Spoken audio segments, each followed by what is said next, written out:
These guys are ridiculous. These guys are ridiculous.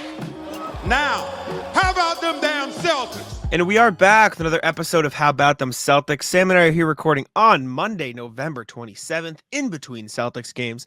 Last night, Celtics took down the Hawks. We put out a recap at 5 a.m. this morning as we're recording this, and yesterday as you guys are listening to this. So go check that out if you want our thoughts on the Hawks game.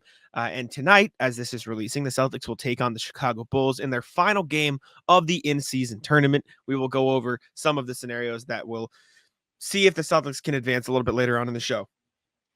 But before we do anything, because we got to at this point, let's see who's winning some popcorn today in Popnito. Put the popcorn on the screen. A thought. Yes. Is we should put the email on this graphic because people asked for the email. People were asking. I can do that as we're... Or it's hbtcpod@gmail.com. I will add it to the graphics either throughout the course of the show, and you'll see it change live, and or just when we finish. But that is smart. We will put the email somewhere on the screen, probably down next to where all the socials are. So, let's spin the wheel. 9 entries today. Also, we got to talk about something quick. Joey Spatula's is on a cool down period. Under investigation if we cheat. No, we're not, we didn't cheat. We're going to controversy. We are going to implement a 1 week and or 3 pod cycle of how often you can, win and then re-enter. Exactly. Just so we don't have the same winners, which is why you see Jenny from Japan on after they won earlier in the season. RJ, by the way, this is your 3rd episode, so you will be re-entered on the wheel next time if you once again comment what's popping. But this is the final pod of RJ's cooldown period. And Joey Spatula, this is the first of your Tuesday. 3 cooldown period. Yes. I apologize, Joey Spatula's the back-to-back 2-time. We'll have to wait. So I saw the comment and enjoyed it, but we want to make it fair for everybody. That man. And to think that he's going to use his popcorn for evil and flex on the kids that he was serving with the food truck. I want you to look at me with a straight face, Sam, and tell me you don't respect that. No, I love that. Yeah, I knew it. I think I even commented and was like, this is awesome. Even though I think my comments don't go through sometimes because I try and respond to people and say what the email is. Am I banned from our fucking comments? Would be kind of funny if you were. I don't think so. I've seen you comment before. Yeah. I haven't seen it in a while, but I don't think I would have been able to comment on the pregame yesterday if I was banned, actually. I agree. I'm not sure. But anyways, let's spin the wheel finally now that we filibustered here. And let's see who is winning some Inpopnito popcorn today. Who gets a $10 gift card? The wheel always just dunks on Jack's audio for whatever reason. Our first ever 2-time winner. Wow. The 2-time. Jenny from Japan. We will be in contact, and 2 in a row. We have talking about the potential winner before the winner, and now we have talking about no 2-time winners just to go to a 2-time. You guys see us spin the wheel. There's no way we can possibly rig this wheel. So we, Jenny from Japan, comment. We'll get you back in for your second chance or your second $10 gift card. And again, let us know what flavor you got the first time. Yes, please. And comment what's popping on this video for everybody if you would like a chance to win objectively some great popcorn. And it's a great product. Yeah. We wouldn't promote the product if we didn't like it. I know Sam was just eating some before we got on here. Sure was. It's great. Right here. I got my shout out storm flavor. It's peanut butter chocolate. It doesn't miss. Mm-hmm. The ones Jack and I got come in these little Capri Sun pouches. They're nice. But your bags will look more like this. This is a big bag. This is probably what your gift card will get you. Yes, sir. Solid size, 10 ounces. I'm going to filibuster for one more second here because my mouse decided to stop scrolling. So you lost your mouse? No, it just... So sometimes I have to get a mouse trap? No, I got to unplug the USB and plug it back in, and then it usually just starts working again. But I was left useless for a moment there because I couldn't change the background, nor could I do anything. So we are going to move on to actual Celtics news now that we got all that out of the way. First thing we got is Kristaps Porzingis injury update. So this was talked about a little bit, I think, before the game. against Atlanta on Sunday, and Joe Mazzulla followed up with an update at practice today, saying Kristaps Porzingis will be reevaluated in 1 week's time. Kristaps Porzingis, the day of his injury, the day after, posted something to Instagram saying, got good news today. I'll be back soon. So it seems from that update that it's not as bad as some people feared. Joe at practice today said, so Joe said it's more, I'm trying to think the best way to phrase this because the way he phrased it was weird.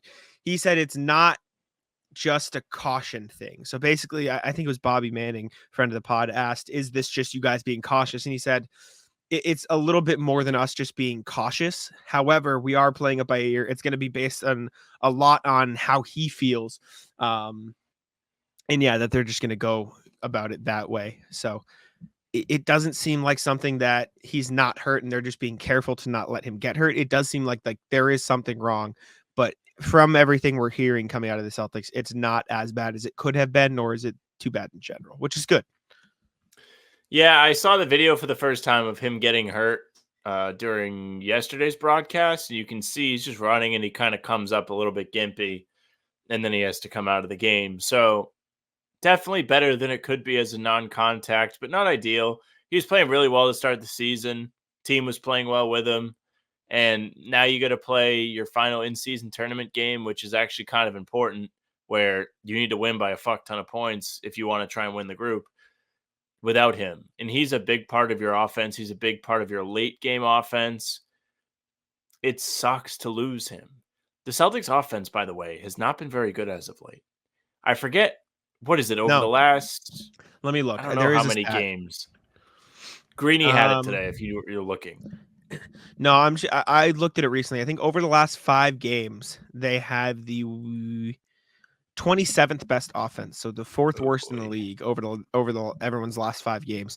A 108.9 offensive rating. That said, I think last game it was definitely better, obviously, at least a little bit. Actually, even then it wasn't great. It was still 15th because they didn't shoot the ball particularly well.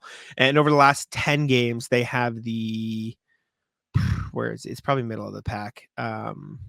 Guess 11. 12th best offense. Real close. Actually tied with 11th, 115.5. So sure, I'll give it to you. Spot on. So not great. Yeah. That said, over the last 10 games, they have the 4th best defense. Over the last 5 games, they have the 8th best defense. So the defense is staying around that top 10 level that everyone expects it to be. Exactly. And on the season, for what it's worth, the Celtics offense is still 8th and the defense is 4th in the NBA. So they are still both top. They are still top 10 in both those categories. They are still first in that rating. Why do you think what? The offense is slowed down. I think a part of it definitely is Drew's been out for a couple games. Derek's missed a couple games. KP's obviously missed 2 in a row now. No, just 1. Well, 1.5. So I think that plays a small part of it. And I think not for whatever reason, like you kind of understand why, but you don't want it to be like that. I think with some guys being out, the Jays sort of take it upon themselves to do more or try to press or try to be the ball dominant guys that they have been in the past. And I think instead of that, you just have to have them. Obviously, they're going to have to score more and look for their shots, but I think it's the way they get their shots differs because you don't have the same guys running the offense, setting it up, where it's Horford gets more minutes instead of Porzingis, and he can't do the same things offensively, or Pritchard gets more minutes instead of Drew, and he doesn't do the same thing. So I think it's just finding ways to play the same offense even when guys are out. And then outside of that, when everybody is healthy, I think when you get into these up by a lot scenarios, you see them either not necessarily take their foot off the gas in terms of effort, but the execution just kind of slips a little bit because they're in the mindset of we're up. And so I think those combined, because they have gone up by double digits in most of these games, it's just they've blown them because I think it is because the offense slips like that. So a combination of both those things, if that makes sense. They love a blown lead, but that they do. But Porzingis being out and for another week is definitely not going to help, and they have to find a way to adjust without him because he's inevitably going to miss time. And we kind of knew he was going to miss time. What did we set it? We set it at 60 games and we'd be happy. So he's played them all so far outside of, a couple mixed in there. Looks like he's going to be out about a week. You've got to find ways to overcome that absence and not change your style of offense just because, I mean, obviously he's an important piece, but you can't completely change the way you play offense just because one guy's out. I agree. I think it sucks not to have him for the Philly game. I think that's an important one. And then you're going to have your quarterfinal game or your non-tournament game, whichever it's going to end up being, at the beginning of next week. So about a week from when you're listening to this, they'll be playing that. And if they're still in the tournament, it would be kind of nice to have Porzingis. You would get a good look at what he's going to look like in a real game, a competitive game, a meaningful game. Instead, you're going to have to be without him. He's been excellent, and I personally really hate to see it because I think he's just given their offense a new wrinkle. They've looked more under control at times with him. He brings Jaylen Brown to an extra level where he's seeing things, has a chemistry with somebody that is unmatched. And I don't know how much I trust Tatum and Brown right now just to get it done together. Because the second half of that Orlando game was ugly. It was a lot of me ball, specifically from Jaylen, unfortunately. But Tatum didn't look great. But I'm pretty sure he talked about it today that he's just now starting to not feel sick anymore. So I believe that was a big part of why it may have looked like he had nothing to give him in Orlando. But it kind of scared me to see that. Without Holiday and Porzingis, they looked like trash, to be honest. Like, I was not impressed at all. I understand that the bench is seemingly thin, right? Like, they gave up a lot of depth in favor of bringing in these top-tier talent pieces like a Porzingis, a Drew Holiday. You had to gut your bench. You lose Rob, you lose Brogdon, and lose Marcus Smart. Those are all key contributors to your rotation last year. Smartest starter, Brogdon and Rob off the bench. Now you're trotting Sam Hauser out there, who's been pretty solid. I think we're going to talk about that. Peyton Pritchard's been up and down. You really don't know who your other guy is besides Horford. If you're only going to run 8, that's fine. But if not, then you're going to have to dig deep. Is it going to be Kornet? Is it Keita? Is it one of the forwards? I mean, Banton got the start against Atlanta on Sunday, but I don't know. Did they really like that much? He was fine. I don't think he was terrible. I don't think he hurt them. Yeah, But he's kind of there. Like they're a guy short when somebody's out, which I guess is the whole they're short the guy that's injured. But they could use some extra help for when guys need to take a day off. I agree. Also, just finishing with Porzingis here, his 3-point shot has dipped a lot. Like he wasn't making his threes. He's now down to 32.4% on the season. He's been struggling mightily over his last, what is this? Toronto, Memphis, Charlotte, Milwaukee, Orlando. So last 5 games, including the one where he went out, he is shooting. Let's do quick maths here. Excuse me. 14 plus 11 is 25. He's 3 for 25. Pretty good. Threes. Yeah. So not great there. He's better than Grant. When Grant was 0 of 25 to start his career. It's true. That said, he is shooting a by far career high 70.5% on 2-pointers. Kind of crazy. Kind of nuts. We did the whole video about his touch inside, how he's getting a lot of dunks, how effective he's been in the paint, and the stats back it up there, right? Career high in 2-point percentage. It's a huge thing. The Celtics need to be able to make their twos when they take them. I know that's a big point of contention nowadays with should they be taking more threes? Should they get more twos? If you're getting twos, does it cause you to rely on that too heavily? And then you don't know what to do when the layups stop coming, like we saw in the Nets game last year when they blew the massive lead. It's important to have somebody like Porzingis you can trust to put the ball in the basket. You can post him up. Yeah. Nobody can cover him. He's too tall. When he's inside the free throw line doing followaways, I think it's going in every single time. I trust him to make the bank shots in the paint. He looks great. If the threes start falling, it's an added bonus. I still have complete faith in him to take those threes. I do think some of them are kind of tough looks. I think the ones off the pump fake in particular where he doesn't put the ball back down is just an awkward motion. Just thinking about doing that motion as somebody that occasionally plays for fun, again, different than an NBA player, but it doesn't feel like it's comfortable. You see a lot of guys dribble to reset in between pump fakes like that just to get their rhythm back. Be curious to see if he continues that. Yeah, no, I agree. And Hopefully, of course, that's not the only reason he misses threes. That's not what I'm saying, but it's just an interesting thing I've noticed. All right, continue. Yeah, hopefully he can get back on the court soon. Celtics are better with him on. Don't think that's a Yes. hot take, but Get ready for the NFL season with incredible offers from FanDuel, America's #1 sportsbook. Right now, new customers can bet $5 and get $200 in bonus bets. Guaranteed. That's guaranteed. Plus, all customers who bet $5 will get $100 off NFL Sunday Ticket from YouTube and YouTube TV. Now is the best time to join FanDuel. It absolutely is. The app is easy to use, and you can be on everything from spreads to player props and more. So visit FanDuel.com/Boston. Kick off the NFL season with an offer you won't want to miss.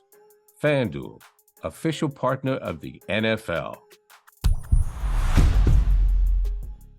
next thing we've got is relevant to tonight's game as you're listening to this, in-season tournament scenarios. So there are very specific ways the Celtics can advance in the in-season tournament. And to put it bluntly, they are confusing as hell.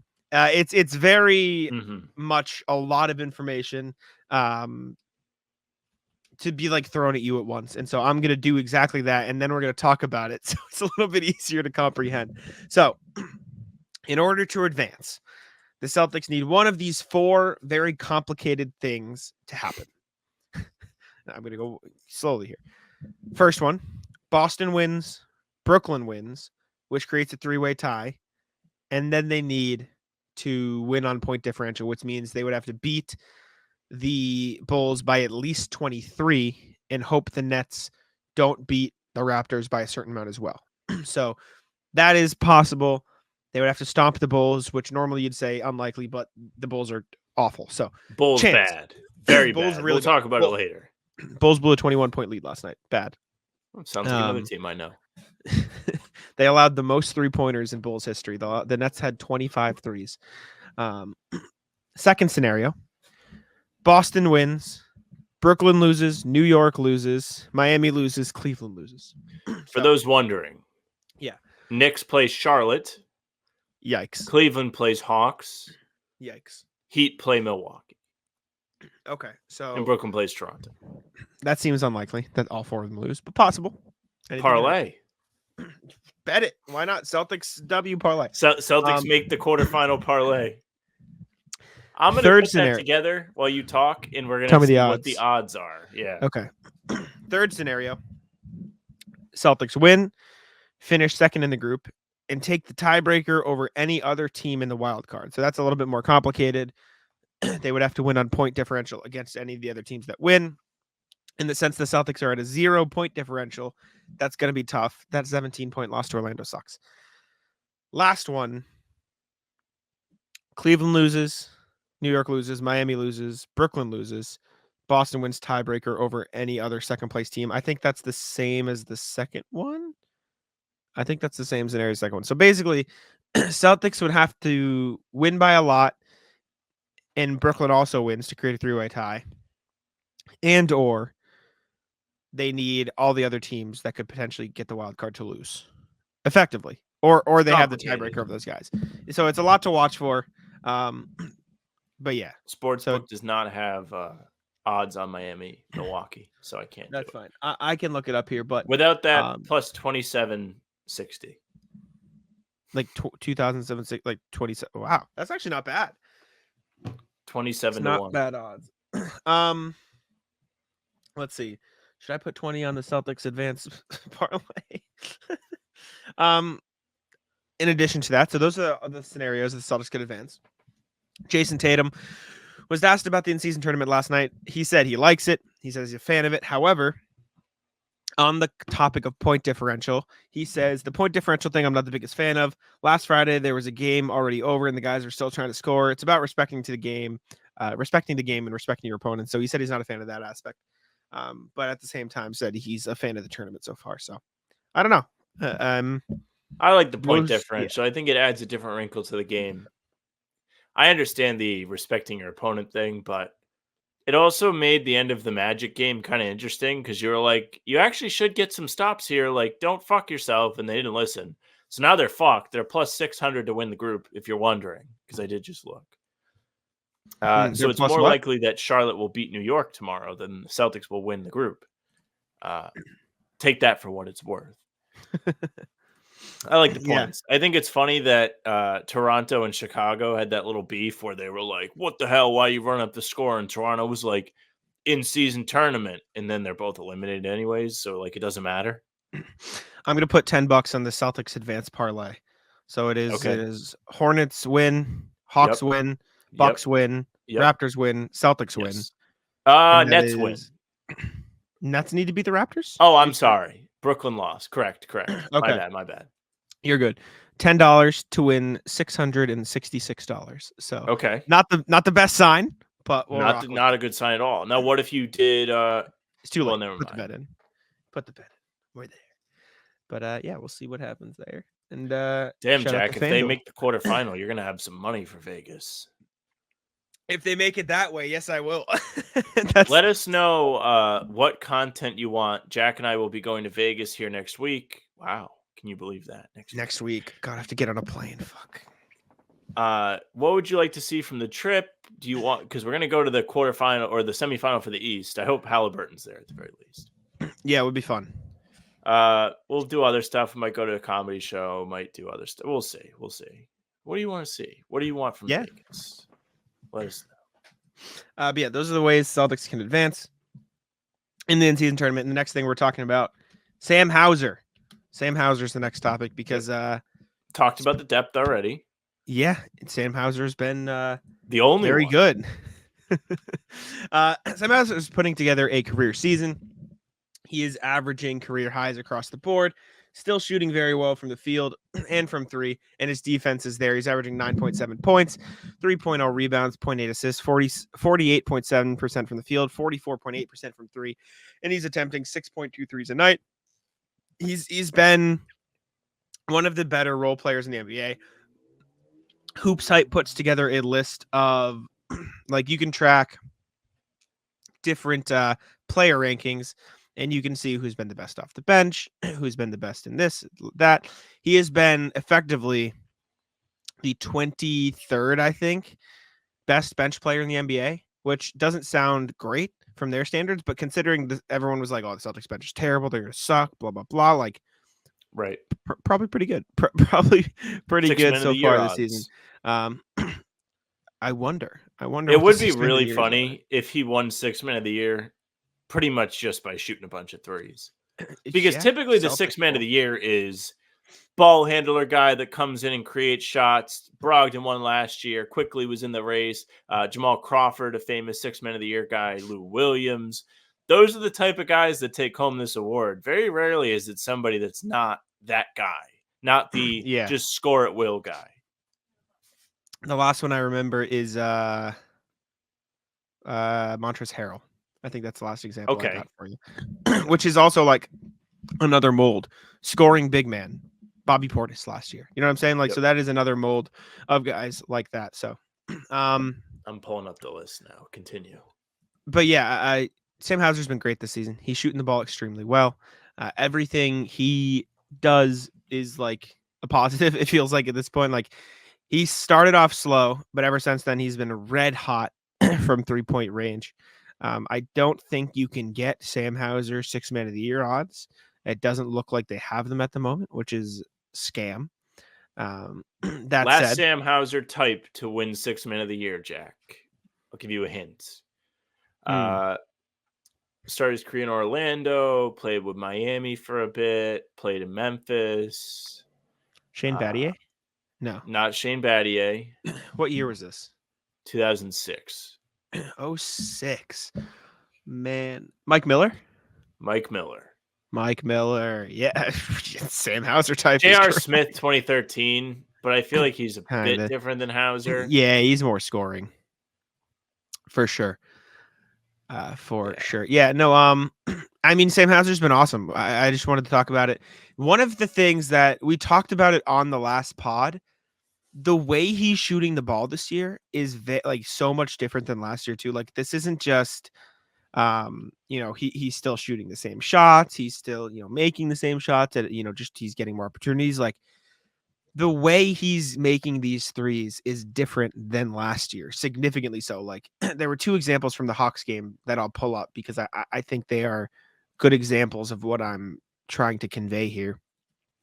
One of them is obviously the step back, which was, I mean, maybe a no, yes. Absolutely However, was muted. okay. So I'll pull up the step back here. This was the one I'm talking about for the YouTube listeners, viewers, I should say. And Pull for it up. the audio listeners, I will break it down. So this isn't it. That's the wrong one. Wait, why does that say? No, because it was in quick succession. Oh, he missed. So Sam Hauser missed a three. Derek White soars in for a rebound, kicks it back out to Sam Hauser in the corner, pump fakes, takes one dribble in, steps back, and nails a three. He had to make that shot, by the way, Mm-hmm. because this was two 3-point heaves with less than 6 seconds off the shot clock each time. Yeah. But like, And the first time I was like, wait, and it doesn't go in, and they're on the wrong end of a run here. Like Atlanta has the game to single digits. Had to make that one. Yeah. The confidence Sam Hauser is playing with right now, though, is like next level. He is fully in. He is fully ready to contribute. He's not missing a lot of shots right now. No, he's not. It is Good stand on in the him. corner, and I will make the shot. This was the one that was more impressive to me, though. So again, for those listening, I know which shot this is. You don't even have to play. Pritchard gets the ball, kicks it to Jalen, who drives, kicks it to the corner. Sam Hauser gets the ball, doesn't even dip in his motion, and he just chucks it up, and it's in. Like, I don't think people understand fully how difficult this is to do. Sam Hauser gets the ball above his head, doesn't drop it, and shoots it. That's like Klay Thompson. Like, there are very few players in the league who can do this. Pat Connaughton's pretty good at it. And outside of him and Sam Hauser now, I've seen Grant do it a couple Klay times. Grant did it a couple times. Like, catch above the head, shoot above the head. That is not an easy thing to do. And this shot Doesn't even hit the rim. You watch this, never in doubt. This was always going in. This was online. He started going away time. before it even went in. He did a little bit of a Curry. He knew this was going in. Let's see. When does Sam Hauser start jogging away? Here. It's barely started the decline yet. This is nuts, man. He is shooting the ball on another level right now. He is confident making plays. I don't know if he had any direct assists last night, but there were a couple of plays where he caught the ball at 3-point line, could have taken a shot, but he drove in instead and made a play for his teammates, which is good. Like he has gotten more comfortable in general within the offense, which is huge for him because as a three-point guy, usually it's just, take your threes, go to the bench. Like last year it was take a three. That's what you do. This year, playing a little bit better defense, protecting the rim better, staying in front of guys, acting as a connector, driving closeouts, making passes. Like he is becoming a more complete player before our eyes. And unfortunately, going to make a lot of money on his next contract. Like he is going to be an expensive guy to retain for the Celtics. Still got another year making nothing. And you know what? Not my money. Not my money. Pay him. Yeah, Hauser's been awesome. Luke Kornet talked about him today too, saying he's happy for him. Hauser's he's been fun. Been fun to watch. Shout out Hauser. Been good. Next thing is Luke Kornet. Speaking of the man. So I was at practice today. And I was asking Luke Kornet, I said, your bench celebrations have been great this year. What do you think about it? And he smiled and he said, to be honest, I just get really excited about certain guys making certain types of plays. And what he followed that with, Sam Hauser's dunking a lot, man. He is doing a lot of dunks. Yep, he had the super cool alley-oop. He had a couple dunks in other games. Yep. Kornet set him up for a dunk. He did. But I figured we could do a VAR. Let's take a look at some of Luke Kornet's best reactions off the bench. Because he's been super fun to watch. He's having a good season, but his ability to create these viral bench reactions have been very fun. I wrote about it for Celtics blog if you want to see Luke Kornet's full thoughts on it. But let's go to the monitor. Let's check out some of these bench reactions here. You should have asked him where he ranks all time. In bench reactions? Yeah. Well, my opener was the D'Angelo Russell era Brooklyn Nets did it best, which is they did objectively. They were the best. but we've got Luke Kornet. Theo Pinson, former Celtic. This is true. It's going to make me switch tabs every time I want to watch a video, which is very annoying. Hell We'll do it. yes. So here you go. Here's the first one. This is preseason when O'Shea Brissett did a super cool dunk. Crazy play. Luke Kornet's reaction. I would too, just so the fans can watch. I would too. He just gets so excited. The fans can. He like can't control himself. Yeah, he does lose function over his body. Like he's just kind of doing stuff. So his quote on it was, "I'm just doing it because I'm having fun. I guess it's probably I'm a little large and I tend to cover a lot of space when I'm celebrating. So I don't know. It's not really intentional, but yeah, I just get excited." Which I'm a little large. I tend to cover a lot of space when I'm celebrating is just all time. Like that's great quote. It sure is. Great in and I mean, out it's of just the context. truth. The man, if he's taking steps, he's moving further than you and I. He's going places. True. It's why people think Giannis travels all the time. Long strides. Yep. This was after Delano Banton's putback layup. Here he is, fist bumping, ready to go. A little quiet one. I would hate to be on the receiving end of those fist bumps. He'd knock you out. Yeah, He'd knock you right out. Especially because like your head's probably at fist level. Here is after Sam Hauser's alley-oop slam. The alley-oop was special. Vince Tough quality McMahon. right now, but I wonder if we can, get better quality here. Twitter, come on. What You're are we asking a lot. I know, man. Okay, here we go. Here is we're back. Luke Kornet after Sam Hauser's alley-oop. You got to watch up here in the corner. He gets hyped. Look at him. Yep. Look at him.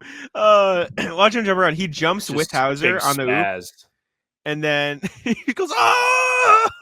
It's like when Luka made that shot last year. He missed the free throw and then did a catch and shoot putback to tie the game against the Knicks, and he just lost all function of his arms. He was just flailing all around. It's the same thing. Look at Luke Kornet. Look at Sam Hauser after you go.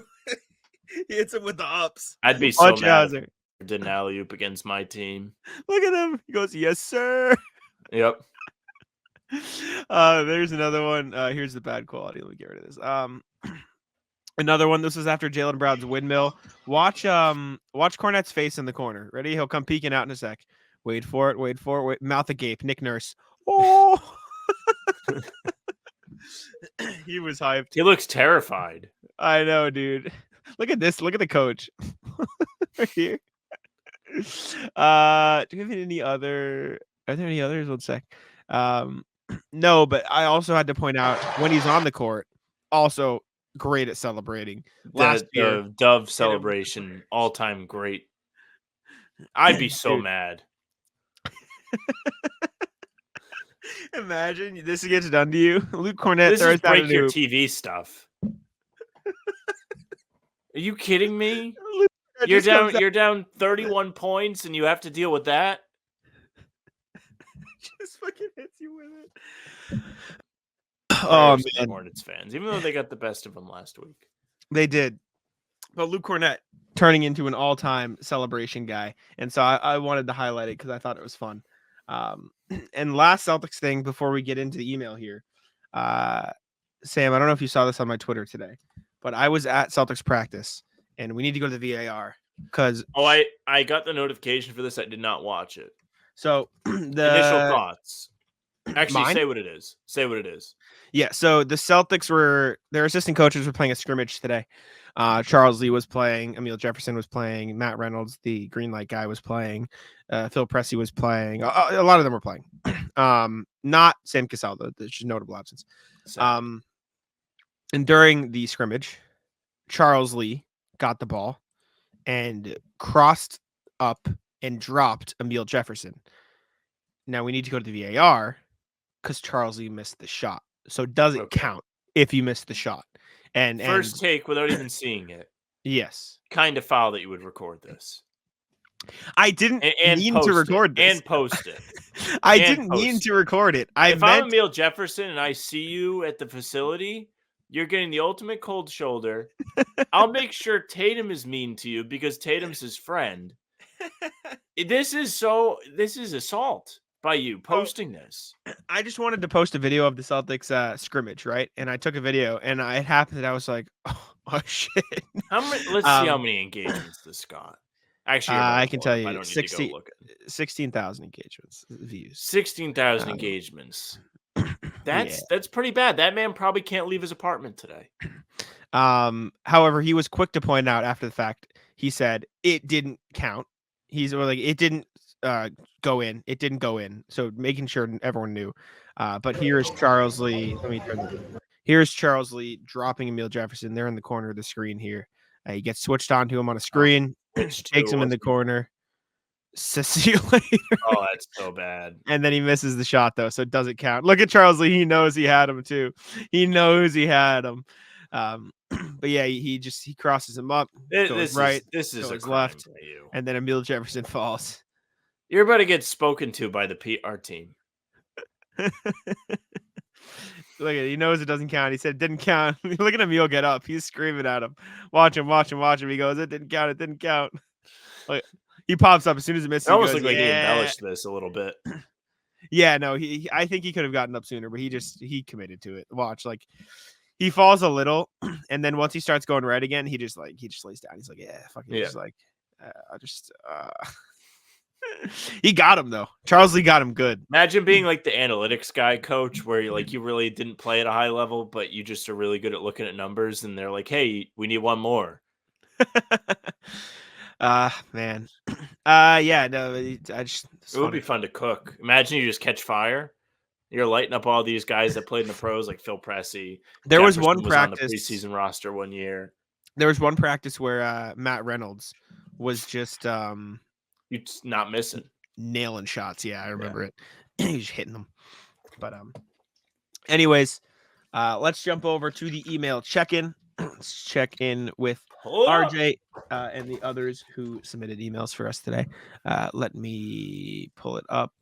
Oops, I went to a new tab, so I can go back to the tab with emails today. We do. We have some from Philip, some from RJ. I'll put Inpopnito on the screen, and we'll go check out the email. So here we go. So this is from RJ. This is from after the Orlando game because we recorded it early, so this didn't get to us in time. But he said, one last note from the Orlando game from RJ. I went back and watched the first 3 minutes of the game, and every Celtics possession, the Magic were picking up on the ball handler early, even on the tip. Jaylen Brown was met at midcourt. Not a hard press, but enough to slow the advance into the front court if you pop into the replay at random points. Orlando was either in the backcourt or meeting them as soon as they advanced into the front court. It was a consistent strategy on their part. One time, KP comes out of the midcourt stripe to get a pass, and then he quickly gets ahead for an easy shot attempt. And the times Orlando failed to engage the Celtics had some easy baskets. Those are the sorts of things that the coaching staff should help with, noticing opponents' tendencies and giving players reminders on how to defeat them. That's what I want to see more from Joe Mazzulla, whether it's timeouts or not. Be well, RJ. I believe you. I mean, I didn't notice it at the time. It makes sense. They were being very physical. They were meeting ball handlers quickly. I know Joe Mazzulla does stress playing with pace, and it does seem like the Celtics don't do it at times. So again, I wonder how much of that is him saying it and them not doing it versus him not saying it enough. So I guess there's definitely a balance there. But yeah, I mean, they just weren't quick enough to adjust to what the Magic were doing on Friday in that game.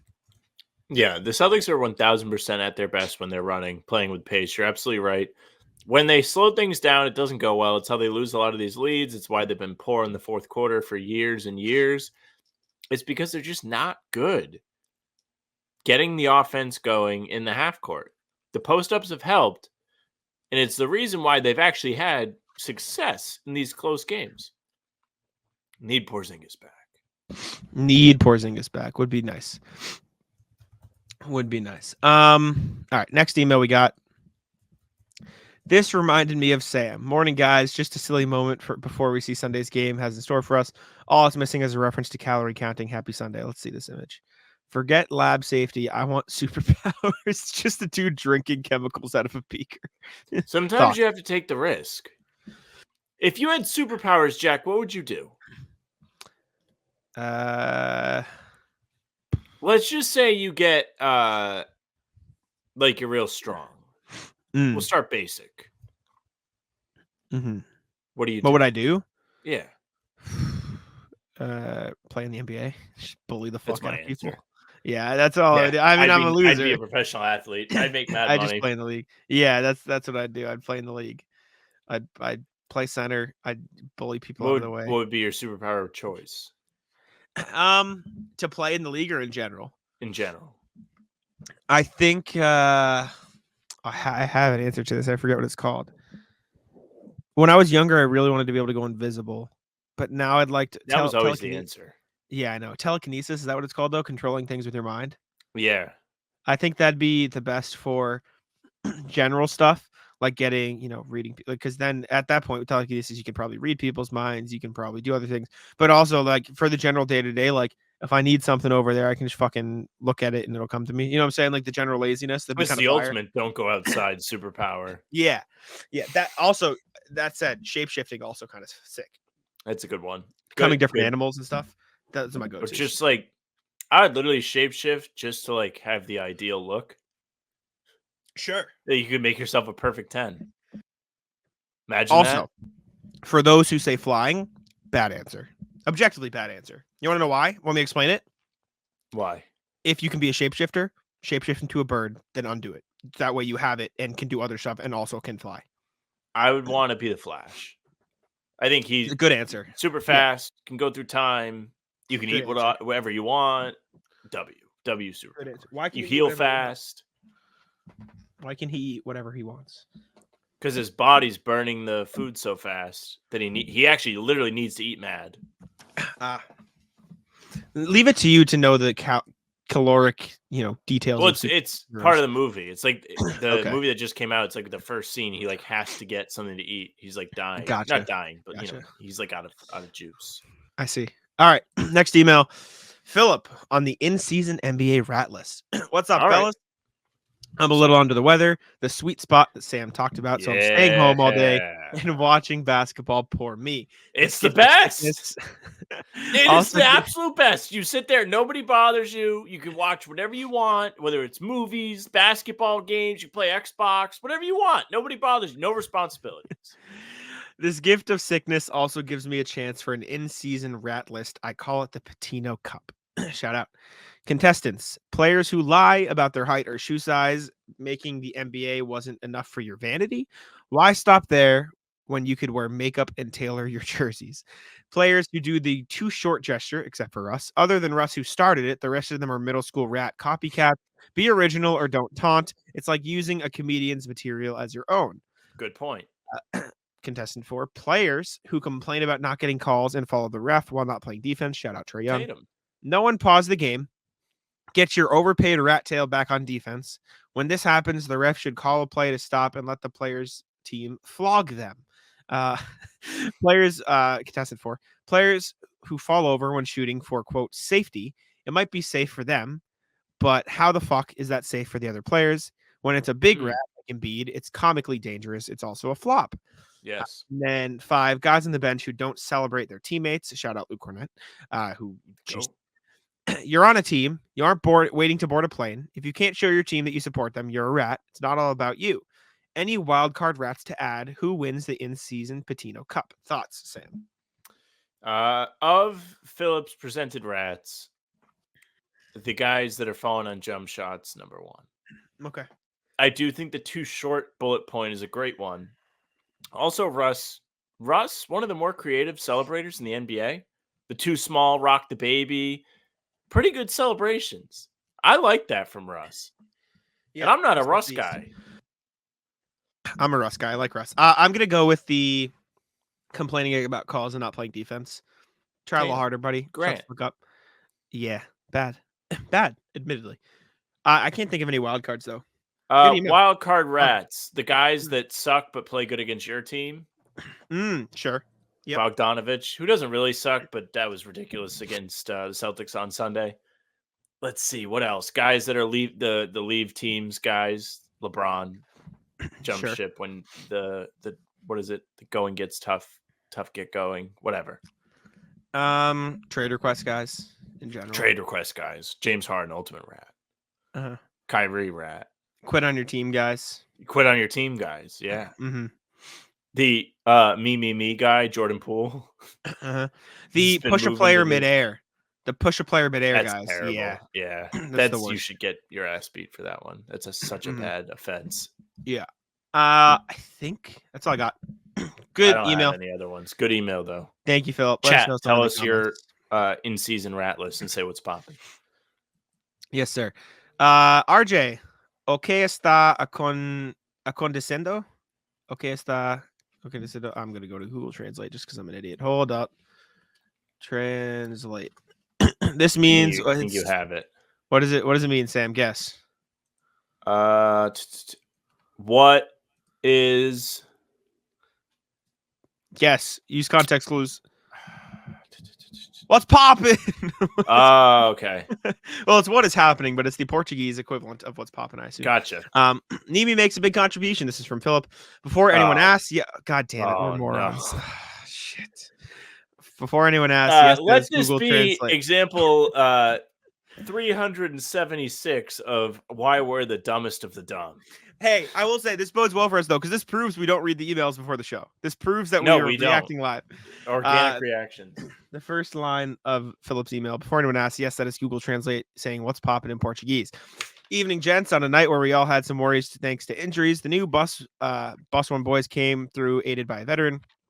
Delano Banton started and looked useful during his 18 minutes, 8 points, 5 rebounds. Nimi was our Portuguese unicorn, coming in to score 7 and collecting 6 offensive rebounds, 10 total, and commit no fouls in 17 minutes. Jack, I knew we'd get a bench 7-footer with 10 boards. I just picked the wrong one. True. He said it would be Luke. It was not. Big props to Al for gathering 15 rebounds, blocking 2 shots, and playing good switch coverage late in the game to silence the Hawks' 3-ball game. Tatum, Brown, and White all did things we expect from them, but none were supernova hot offensively. This struck me as a team win based on more grit and grind. Heck, even Coach Mazzulla broke out the curveball early. Yes, I'm ignoring the Hawks 13-0 run over 2 minutes in the third quarter. This is a feel-good post. Celtics stay unbeaten at home, but let's see if they can trounce the Bulls on IST Tuesday. Be well, RJ. It's a big day tomorrow. A lot of games. What'd you say? Big day tomorrow with a lot of games. Yes. I agree. All right, next email. Once again from RJ. Celtics find their curveball. Evening, guys. At the 8:08 mark of the fourth quarter, Trae Young hit a pull-up 3 to cut the Celtics lead to 103-94. 15 seconds later, Coach Mazzulla subbed in Delano Banton for Nimi Ishketa and went from drop coverage to their old defense, switch everything. At the time, the Hawks were shooting 41.3% from distance, 19-46. The Hawks did not hit another three-pointer the rest of the night, whiffing their final 7 threes. Sometimes the way to win a gunfight is not outshoot your foe, but steal his bullets. That's a great line. Shout out RJ. I don't know how often C's can go to that well, but it's good to know it's still there. Be well, RJ. Good. Yeah, that defense is always ruled. Sometimes you just don't have the personnel for it, though. Yeah. It was actually encouraging to see the Horford block last night because that was they attacked him from the perimeter and he was able to recover and then reject the shot. They were not able to pick on him as consistently as they did in the playoffs last year, as Golden State has done in years past, etc. So it was great to see him move his feet.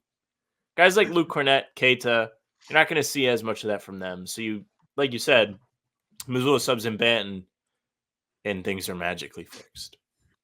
Yeah. Excuse me. Agree. What's poppin' from RJ? An NBA historical mystery. Evening, guys. I'm going to detour from the day-to-day Celtics here a little. I hope you don't mind. The segment on Sunday's pod where KG was talking about the greatness of today's NBA got me thinking. I'm not bashing Kevin Garnett for talking about the achievements of NBA's players today. I love the game and the players and their accomplishments, but it did remind me of something I stumbled on a few years back. A little more did a little more digging today and uncovered a bigger question. Back before analytics swept the league so completely in the early days of Steph Curry changing the way the league looked at three-point shooting, I thought the dawn of the Curry era must be ushering in a new peak in scoring as more and more teams sought to exploit the math of, quote, 3 is greater than 2. And yes, the past 10 seasons have been as impressive with the league scoring average being around 107.6, a vast improvement from the 18 years where the league averaged fewer than 101 point per game per season from 96 to 2013. The league did not lack for scorers in that stretch. It saw the last 3 years of Jordan, all of Iverson and Tim Duncan's careers, Dirk Nowitzki, Ray Allen, Paul Pierce, Garnett himself, Shaq, Kobe, all played amazing ball during the period. But even the most recent resurgence decade pales to the time when NBA scoring ruled the league. For one 10-year period, the league averaged 115.2 points per game. That would be the shoot-at-will 60s. No three-point shot, no load management, and the league was still putting up amazing numbers on a nightly basis. But that's not the mystery. See, in the 60-61 season, the league average was an astounding 118.1 points per game, but only 4 years earlier, the NBA as a league clocked in at 99.6 points per game. That was a scoring average the league wouldn't see again for 4 decades. What I desperately want to know is, how did every team in the NBA add almost 20 points to their scoring in just 4 years' time? We can look at the box scores with a few grainy films, but the folks who saw it firsthand are getting fewer and fewer. Tommy, Russ, and Hondo have all passed recently. Wilt is long gone. I wish someone would talk with Bob Cousy, Satch Sanders, and Jerry West about why the game changed in that short span. There aren't many left, and there's not much time to ask them. Sorry if I sounded maudlin there. If I was a researcher or writer, I'd pursue it myself. If the two of you or someone in the HPT family wants to run with it, please do. I think it would make for a great tale. Heck, it might even get the Celtics fan base, myself included, to stop harping on Missoula's timeouts. Be well, RJ. Thoughts? I wonder if it's just a pace thing. Yeah. That's the first thought I have. Because he talks about the shoot at will mindset in the 1960s. And maybe it took them a while to figure that one out. I wonder if anybody else has written about this. Let me see. Why I did look. scoring... The shot clock came around in 54. So when they were down to 99.6, they did have the shot clock still. It wasn't a forced increase in pace. Yeah, that's interesting. It may have been an adjustment to the shot clock. It could have been league or popularity of the game spreading, so you have better players come along instead of a bunch of plumber white guys chucking it off the backboard. You get more athletic people, more skilled people that practice the game growing up, and maybe that leads to more efficient offense. I don't know. Yeah, that's very odd. I'm trying to find. There's a page on, God damn it, on NBA.com that tells you league averages. Here he is. How many points per game there were per season. The NBA and ABA didn't combine, until 76. That was my first thought. I was like, I wonder if it's that. But RJ is right. In 56, 57, it was 99. Then it jumped, and it jumped, and it jumped. Were teams added in this span? Sorry, now I'm interested. I promise I'm not. I don't think they were added because everyone says Mickey Mouse is Celtics 60s titles. True. There were only 8 teams in the league at this point.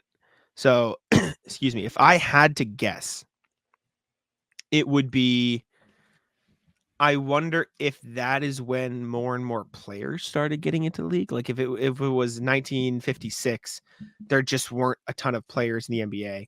And then by 1960, there were some, the draft picked up a little bit. These players played a little bit more. Yeah, I wonder if it's a talent thing. Because like you look at 55, 56, it was Pettit, Paul Arizin, Bob Cousy, Dolph Shays, right? All averaging around 20. And then you look at 61 is the year it went up to like what's called 118. By that year, you had Wilt in the league. Elgin Baylor was in the league. Oscar Robinson was in the league. So you added 3 30-point per game scorers those years. Tommy Heinsohn, Bill Russell. You know what I'm saying? So in that 4-year span, you saw so many like better players join the league. And then it didn't dip down again until later because they added more teams and the talent was more spread out, which is probably what we're going to see a little bit with expansion this upcoming couple of years. So I assume it was that, because you look at that gap just there alone, it goes from Bob Pezzett, Paul Arizin, Neil Johnston, Clyde Lovellette, and Dolph Shays as the only 5 guys scoring over 20 to 14 guys scoring 20 plus. Wilt Chamberlain came in the league. Elgin Baylor came in the league. Oscar Robinson came into the league. Tommy Heinsohn came into the league. Hal Greer, Bob Cousy, Jerry West, Bill Russell. So like in that short span, you saw so many guys do it. And if you want my quick synopsis on why that happened, the league was founded when? When was the league founded, Sam? 46. 46. So in the first 10 years, it's going to take a while for you to find all the best players. And not only that, no one played basketball like that, like as much in that time. So then it took 10 years for more high school players to start looking at it as an actual career option, more people like that to like start getting up. And then by the time you got 10 years in, you had players who, it's not the same, but effectively how everyone's like, oh, people go through AAU now. It's this whole pipeline. Like you had players going from literal plumbers and random motherfuckers trying to play this game to people They who went from actually World War II. yeah, people who actually train to play basketball. Yes. So that's my I guess which I That think was makes also some my sense. guess. Oh, there you go. All right, last email. Great That one mind. took a while. Philip Scal Crush. Hi guys, Ratlist. Excuse me, Ratlist Scal Crushes. This is from Philip. I know you guys gamble. My wife and I gamble on every game versus each other for bragging rights. We do classic things like point total, rebounds, etc. But we also have fun categories. One of which is which opposing player will Scal crush on. This is fun. I like this. He seriously does this in most games. He picks a player on the opposing team and falls in love with them for one game. He won't be able to stop throwing compliments at them. It quickly gets corny and annoying to me. In the Hawks game, it was Young. We got to hear about how special, quote, and quote, gifted he was, with no mention of how he stands around every second and doesn't have the ball. It's fine for a national broadcast, but I didn't tune into the local Celtics broadcast to hear how awesome Trae Young is. Best, Phil. Sam, thoughts?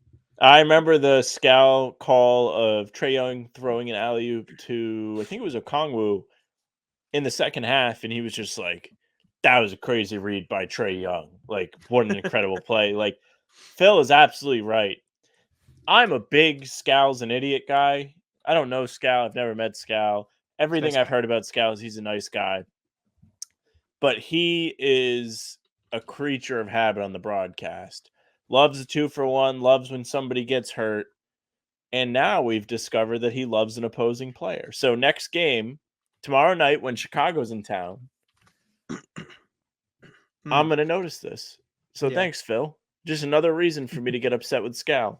I am curious to see who it's going to be because I don't really know how many likable guys there are in this Bulls team. You think he's really going to be a big fan of Zach LaVine? You know who it's I going think to it's be? going to be DeRozan.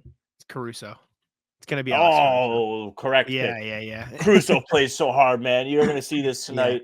He's out there working hard on defense every possession. It doesn't matter how good this Bulls team is. He's still out there giving his all every night, diving on the floor, and he can shoot the three well. I can hear him now.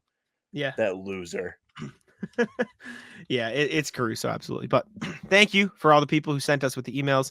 Let's move on to the NBA section with our Podly, which is a new word that I'm coining. NBA standings check-in. So, first and foremost, this game will have happened by the time that I am talking, where you hear this. But Big tonight, game. Massive game. huge I already game. know what you're going to say. We have the Pistons Mm. taking on the Wizards. The They Wizards, should have national TV'd this sumbitch. the Wizards have lost 9 straight, and the Pistons have lost 13 straight. Somebody's losing streak has to Somebody's go. winning. Someone's got It's to like get that a win. Patriots game on Sunday. These two teams have a combined 4-28 record, which is just incredible. So one of them has to win. Who do you think is winning, Sam? I don't Give know me- what the injury report looks like. My give me gut Detroit. says Give me Detroit. Pistons. It has to be Pistons. Agreed. I actually don't like the Wizards. I find Jordan Poole extremely difficult to root for. They have the same record. They're both 2-14. Yeah, Need both a big bad. game for my Pistons tonight. I picked them to finish 11th. Right now, they're currently 5.5 games back from 11th. I would hope that they started better, but sometimes that's just not what you get. Now you get unlucky, your team gets sick. Jaden Ivey was ill earlier in the season, so was Cade. I don't know. Maybe they turned it around, right? No, it's not happening. But they can very well beat the Wizards. I mean, the Wizards suck. Is Gafford back for the Wizards? Do we know? I can tell you in a second. If he's not, prayers, because the Pistons, they have all the big guys. Duren, Stewart, James Gafford's Wiseman. not on the injury report, so he's Okay. back. They got a chance. I wonder how he's playing this season. Daniel Gafford. Well, he's fine. 9.6 points, 7.6 rebounds. Sure. 2 blocks a game, pretty good. He's playing 25 minutes a night. Anyways, other stuff around the league. Magic have now won 7 straight, so they're good objectively, 12-5. The the Suns have won 7 straight. The Spurs have lost 12 straight. They're bad. Every team 11 through 15 in the East right now has lost their last game and or is on a losing streak. Like the streak section, all L's for the bottom 5 teams in the East. So it's pretty clear who the best 5 teams in the East are. It's pretty clear who or best 10 teams. Pretty clear who the worst 5 are.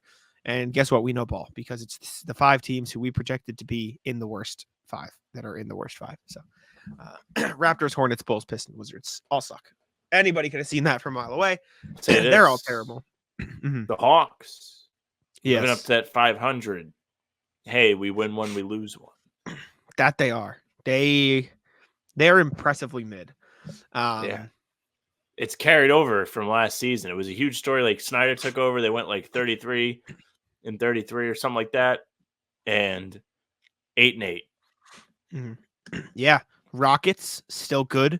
Haven't won a road game yet. Not great. But they're 8-1 at home, which Sounds is like the Warriors impressive. Last year. Well, Warriors, funny you say that, Sam.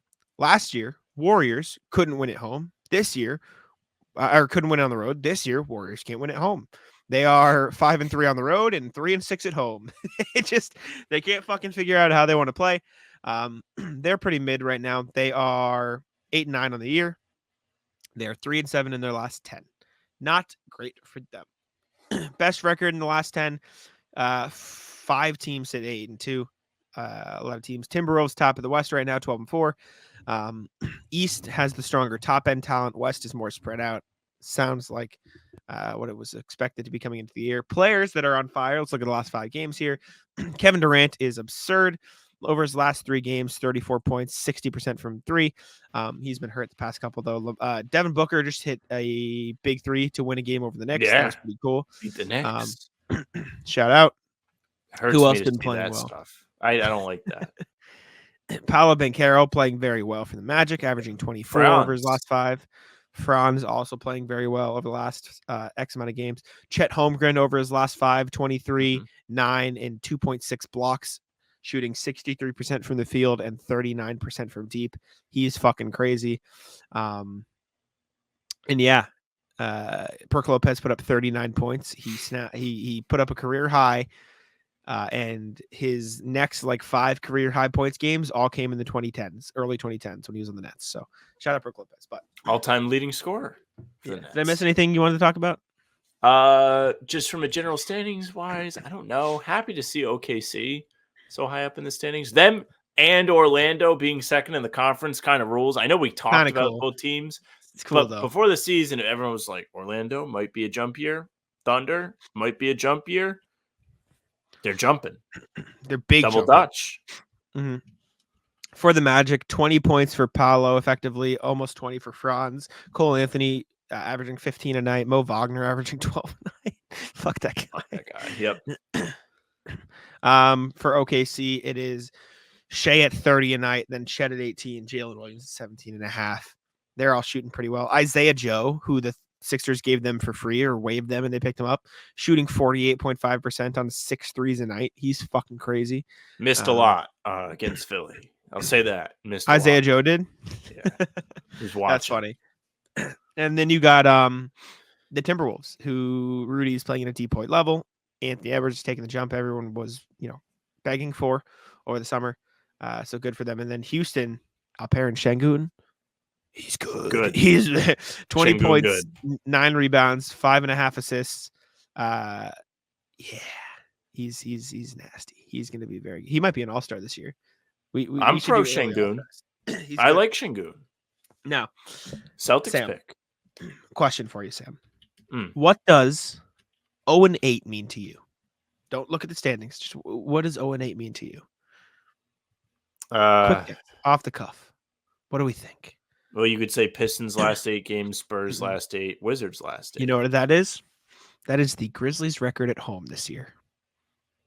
They have not won a home game. Did you freeze or did you hear what I said? I did not hear a fucking word you said. 0-8 could be Verizon today. Just giving you absolutely fucking nothing. 0-8. Can you hear me now? For now. Okay. That is the Grizzlies' record at home this year. Oh, no. That's right. I heard about this. Yeah, they have not won a game at home, and that led to Mr. Marcus Smart, former Celtic. Love Marcus Smart. Absolutely laying in to the Grizzlies on the sideline. This was caught by many different people at the sideline. We have a video that supposedly leaks the audio of it, so we're going to play that here. So we can listen to him absolutely ream the Grizzlies in their most recent game. They were playing the Timberwolves. I'll take a look at the box score here just to give some context before we play the clip.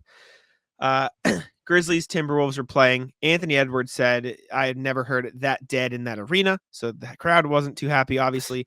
The Grizzlies ended up losing 119-97. It was a complete stomp. It was a wire-to-wire win for the Timberwolves. They just slowly beat down on the Grizzlies throughout the game. Grizzlies shot poorly. Couldn't get much going. Jaren Jackson is playing like shit lately. And this was the audio. It might be a little scuffed, but of Marcus Smart reaming the Grizzlies on the sideline, basically saying, this is fucking embarrassing.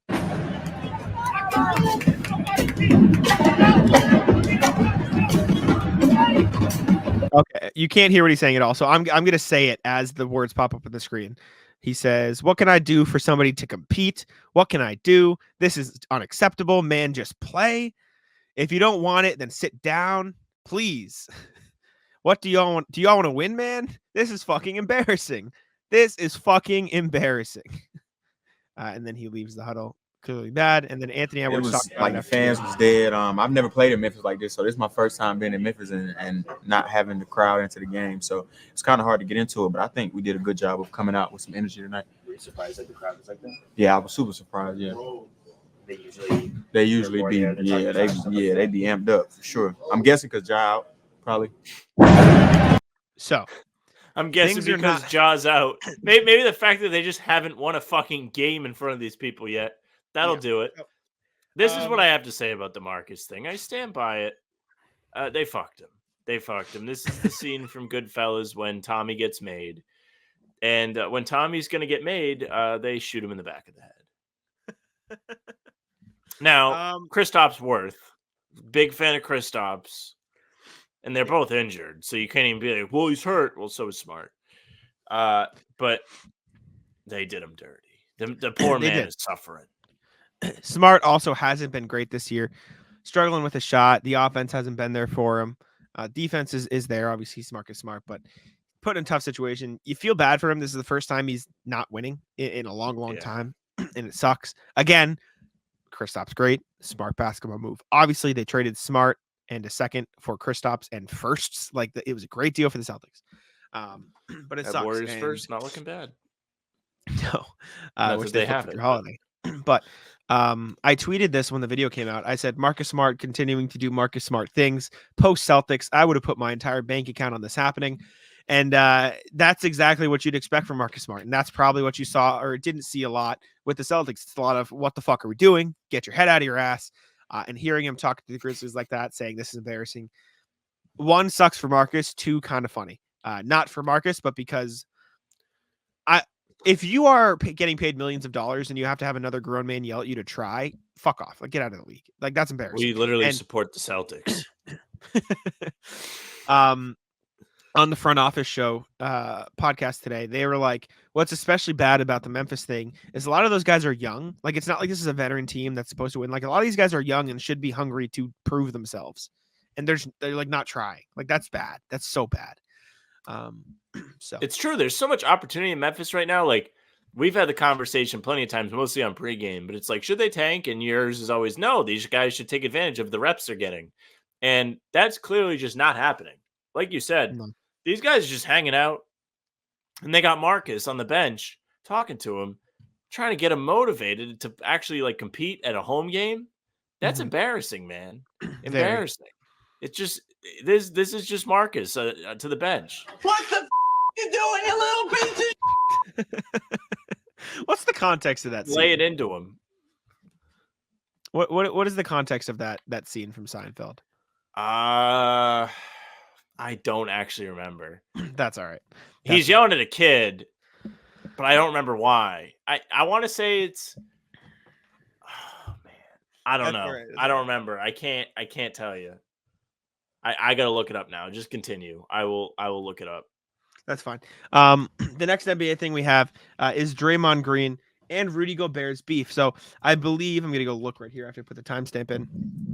I believe Draymond talked about Rudy on his podcast. He said, I'll come to a teammate's defense anytime that I'm in, or this was via ESPN, I think maybe actually. He said, I'll come to a teammate's defense anytime I'm in a position to come to a teammate's defense. What matters to me is how the people that care about me feel first and foremost. How are the people I care about effective? How are the people I care about? What do they have to deal with? That's it for me. Gobert said Draymond gets ejected on purpose when Steph doesn't play. Sam said, feels like this is the Simpsons meme of the crowd of people watching the two people chimps fight on a cruise ship. Yeah, they're like all like throwing money at him because like the rest of the league just kind of doesn't like these guys, and they're like, okay, like go ahead, beef, like we'll let you destroy each other. Who cares? I think I want to find it. There, someone did like a deep dive of like what's it called? What the fuck? I have ad block. Fuck off. I hate when websites like tell me, do you want to take it off? No, I don't. It's on for a reason. Stop. Yeah. Somebody did a deep dive on like Draymond getting ejected. When they actually like went to the review on what Gobert had to say. I think so. Yeah. So the first time Green was ever ejected when Curry was sidelined wasn't until November 11th, 2019. But that's when things went downhill for the Warriors. So yeah, it does kind of track. The first 7 ejections of his career all occurred in games when Curry was active. This is Brian Kabrowski of For the Win USA. Shout out coworker Brian, legend. Gobert said he knew as soon as Steph was out, Draymond was going to try to get ejected. For the first time, Curry was out due to a broken hand after an ugly fall. This was 2019. Following that ejection, the subsequent 4 all happened when Curry was not available. Curry was inactive on January 4th, 2020, February 27th, 2020, February 20th, 2021, March 20th, 2022. And oh, wait, sorry. So the subsequent 4 after that, and then 5 since then. So January 4th, 2020, all those, and then January 4th, 2023, including Tuesday's discipline, 7 of Green's last 11 ejections occurred when Curry didn't play. Makes sense. Yeah. Because Draymond doesn't have as much of a purpose when Curry's not there. He's not one of those guys that wants to try and cook. They literally benched him when Curry was out for the season. Oh, boy. You remember, though? They like said, we'll shut it down, we'll tank. Yeah. Respect. Yeah. Kind of worked. They got a ring out of it. Just not by the help of Wiseman. No, not at all. All right. Sam, you put this on here. I'll let you lead it. Latest on Julius Randle. This is a Reddit post. I'm gonna let you. Yeah, just play the video. Just it's a video. Okay. Yeah, we haven't talked about Julius Randle, I think, in a couple episodes. So you might be wondering how he's doing. So I was scrolling through Reddit today, kind of putting a sheet together as Jack was at practice. I'm like the stay-at-home mom of this show. And here's a little check-in on Julius Randle. Sound or no sound? Playing the Knicks. It doesn't matter. Okay. No sound then. Phoenix playing the Knicks. Randle gets the ball mid-range baseline. Nurkic could not care less, and he misses the shot. Nurkic just turns around, doesn't even try to put a hand up. This is the anti-Curry turning around after he shoots the 3. And there was no doubt in that man Nurk's mind that ball was hitting the rim and bouncing off. Can't blame him. This is actually the best defense you could play against the Knicks. Look at Randle skip away damn. Look at him. I think Knicks fans would literally agree with me saying if you're playing defense against the Knicks, this is what you should do. Against Randle, maybe. Yeah. No, that's what I mean. Just dare him to shoot. Be like, go ahead, buddy, cook. And it's the meme, who let him cook? Shall we check Julius Randle's last 5 game stats? Thoughts? Yeah. Let's see. Yeah, why not? Unless they don't agree, then the site crashed. Well, it's not great. It was not bad. 21 points, 45% from the field, 25% from deep on 5 attempts a night. 5 8 rebounds. Outrageous with that percentage. 8 rebounds, 5 assists, 4 turnovers. A lot of turnovers. Net negative, by the way. Minus 1.2 plus minus per game. No way. Knicks are, over the last 5 games, the Knicks are 3-2. In that span. Got to make it 3-3 against Charlotte. True, would be cool. Over that span, Josh Hart's a plus 35, Quickly plus 31, DiVincenzo 22, Hartenstein 19, Jalen Brunson 16, Julius Randle minus 6. Wonder why. Interesting. Maybe it's because he just doesn't play for real. Interesting. But yeah, Julius Randle not good. Shocker. Speaking of not good, shocker. Let's do a quick Bulls update. Yeah. Bulls update. Bulls in town tonight. As you're listening to this, let's do a little preview. What's going on with the Bulls, Jack? So, DeMar's mad. He said, Mad. I don't know, man. The true standard of who a person is who they become when adversity hits. To be honest with you, it's frustrating losing when we have the opportunities. Self-inflicted, putting ourselves down. To be honest, it's beyond frustrating. We'll sleep on it. Going to bed. It's going to be a long night. All about how you respond. Vooch also frustrated. Levine also frustrated. They're 5-13 as we're recording this last night. So on Sunday night, they started the game up 30-9 against the Nets, and then they lost by 9. Yeah. So to end the game, that from that point on, the Nets went on a 109-79 run, and scored and made 25 threes, which is the most the Bulls have ever allowed in franchise history, including 6 from Royce O'Neal and 6 from Lonnie Walker. Oh, I'd be mad as hell. So they are horrible. Truly, they might top the standings of teams you would want to be a fan of the least. Makes They're sense. bad. Here's a post from Reddit that you linked, and I'll pull it up on the screen here. So you may be saying, well, the Bulls are 5-13. And it's gonna get worse because they are fucked, as the kids say. Next 9 games contain the Celtics, obviously. They play the Bucks twice, 76ers, Nuggets, Heat twice, Lakers, and Pelicans. Now, I don't know why the Lakers got here. Pelicans hit or miss because it depends if Zion wants to play. But they've had some good wins, like they beat the Nuggets. But yeah, tough road ahead for Chicago. Now, would I be surprised in the slightest if the Celtics lose to these bums? No, would not. Especially after DeRozan being like, hey, we kind of hate each other. We need to have a little bit of extra fire under us. It would not shock me if they come out tomorrow and they're all of a sudden nasty. Would actually ruin my week. But disastrous stretch ahead for Chicago. Good luck. I will say, the Brooklyn game where they blew a 21-point lead and allowed the most threes in franchise history did mark the end of a streak. So a good thing for the Bulls, because up to that point, they had lost their last 3 games by double digits or more. Against the Nets, only lost by 9. Progress, some would say. Correct?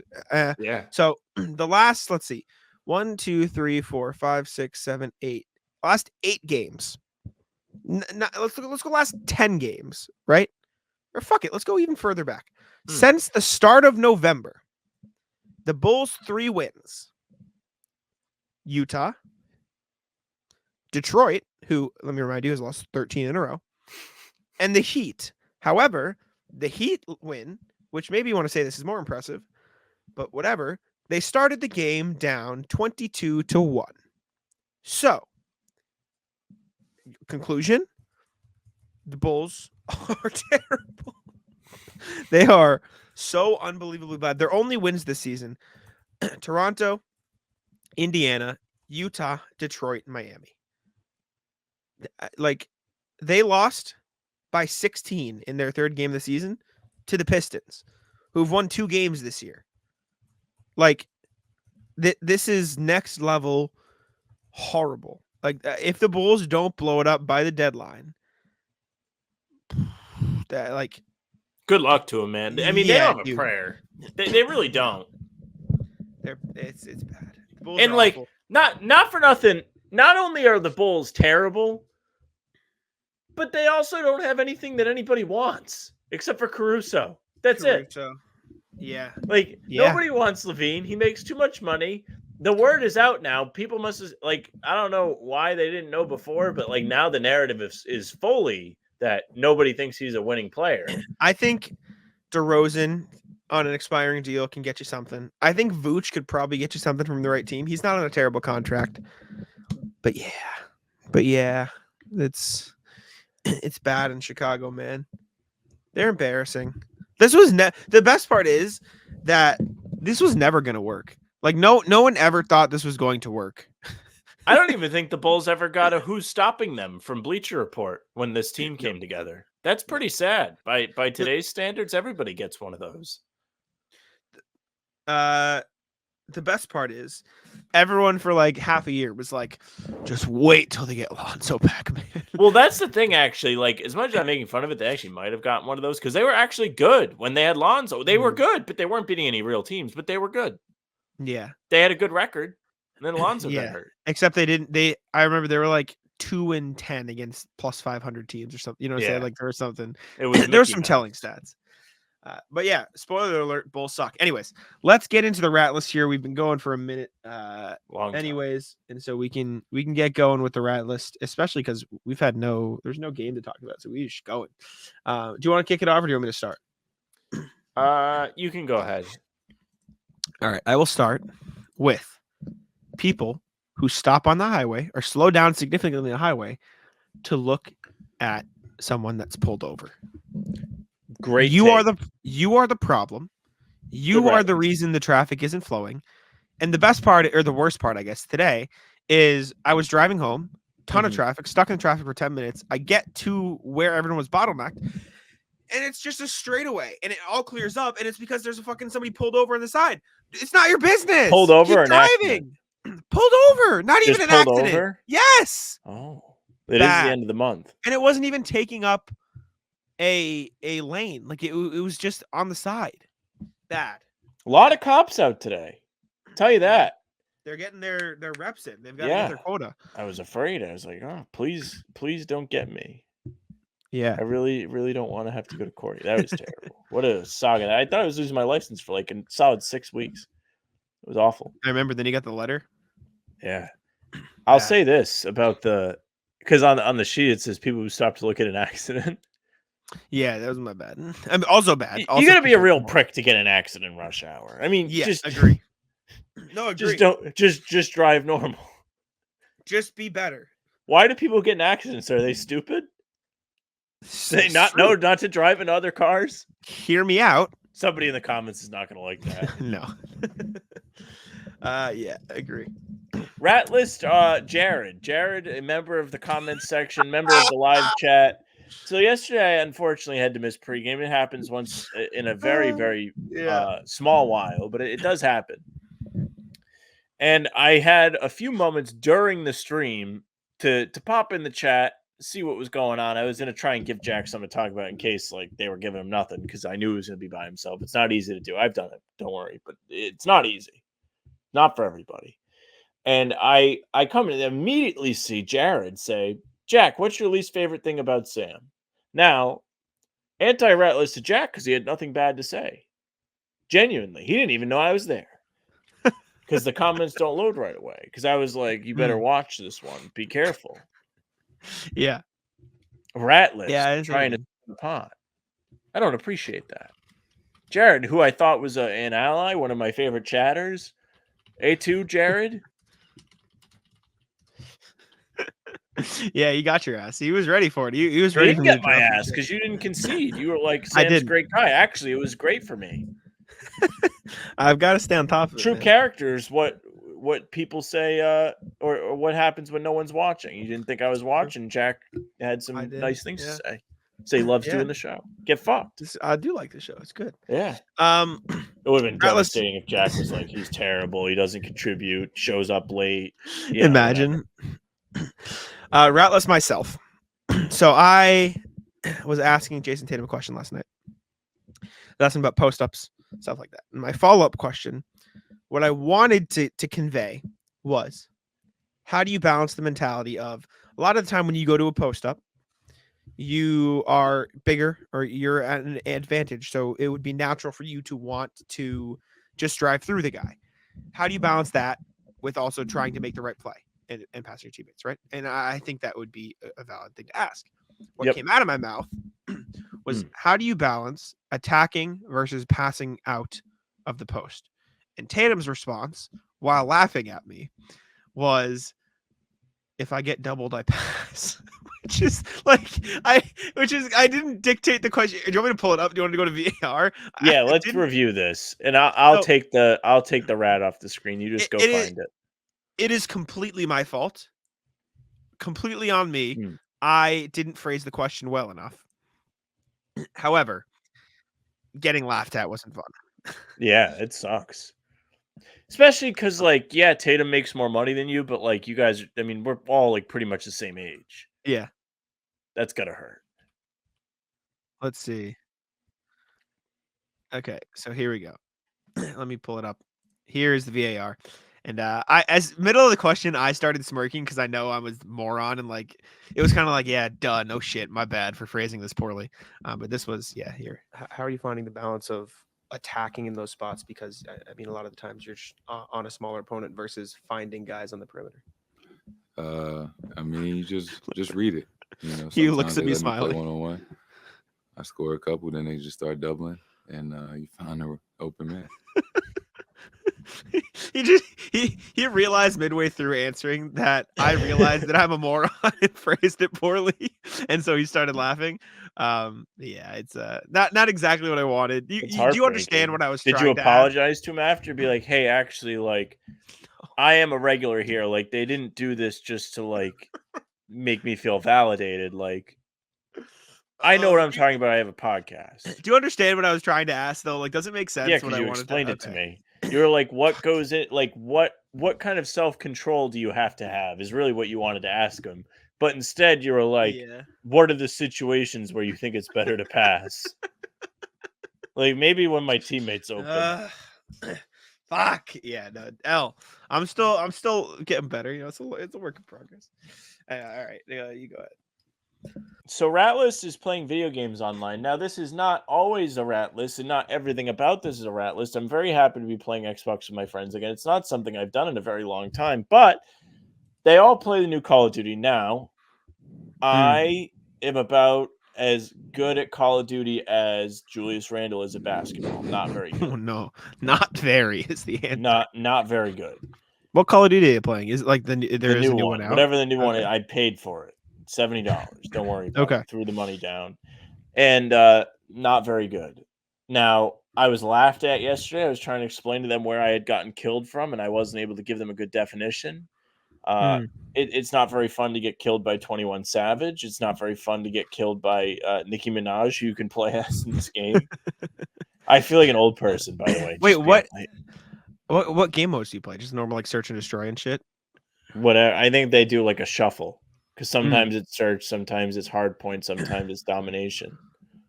I've been looking. So are you out? Like, do you not enjoy it, or are you just mad because you're not good at it? I'm mad that I'm not good at it. And I'm mad that people online are better.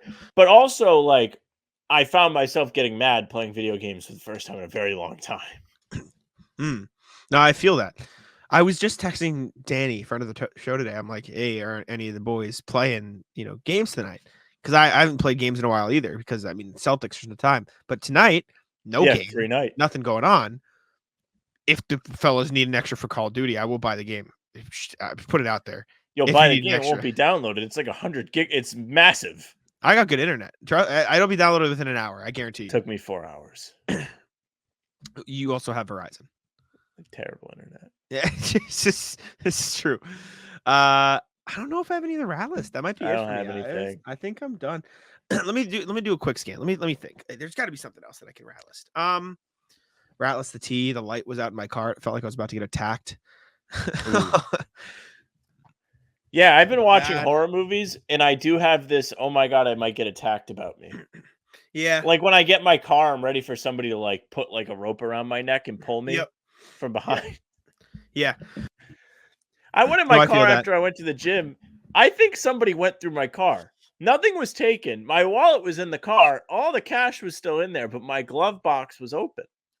It might have just opened. I don't lock my car. What the fuck is wrong with you? I don't want to lock my car. I don't have an automatic open. I have to put the key in and unlock it. It's whatever. I baffling. First, baffling you don't lock your car, but more importantly in this situation, as Sam is frozen and I'm talking to nobody. I'm back. So I said one, crazy you don't lock your car. But more importantly, why did you leave your wallet in the car? Because when I go to the gym, I don't have too much stuff in my pockets. Do you not like put it in a locker or something in the room or anything? No, I literally put it in. Well, I'm not gonna say where I put my wallet. What am I fucking stupid? Crazy you don't lock your car. Wow. Okay. I never lock my car. That's nuts. That's crazy.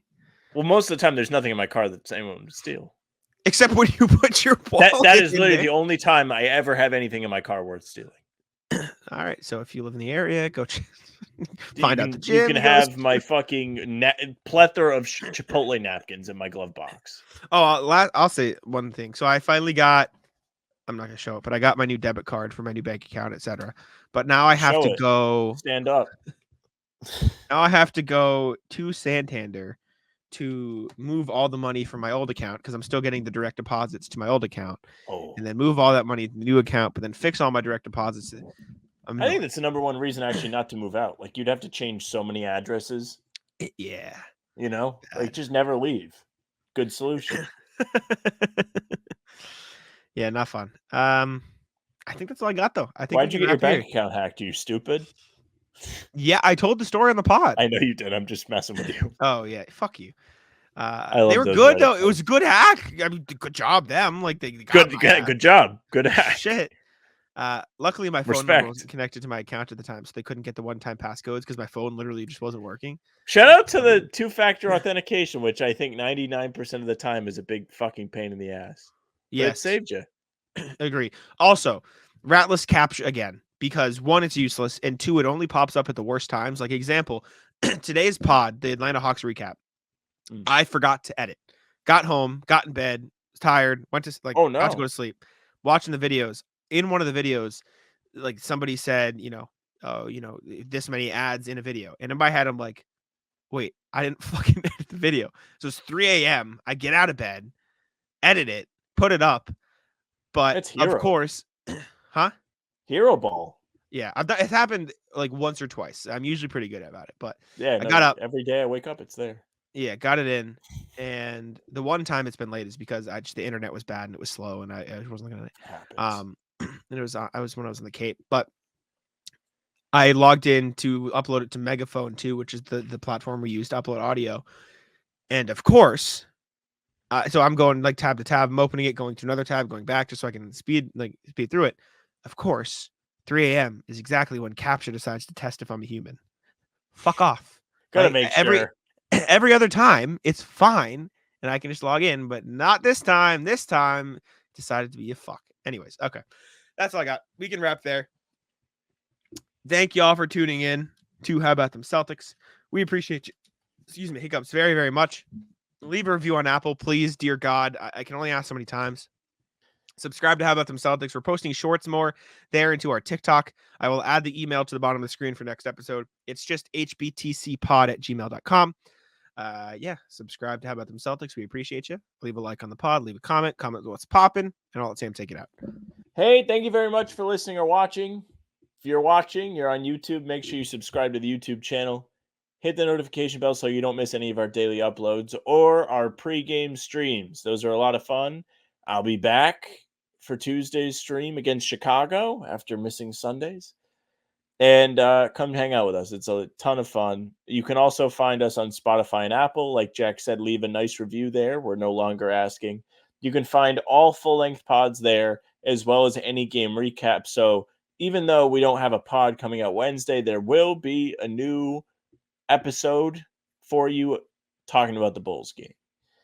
You can find us on socials at How About Them C's. That's Twitter, Instagram, and TikTok. Facebook is just the name of the podcast. You can find all pregame streams there as well as YouTube. You can follow Jack on Twitter at JackSimoneNBA. You can follow me at Sam LaFrance NBA. That's it for us. Bye. Taco, come on. Taco's having some fun here. That is bogus. These guys are ridiculous.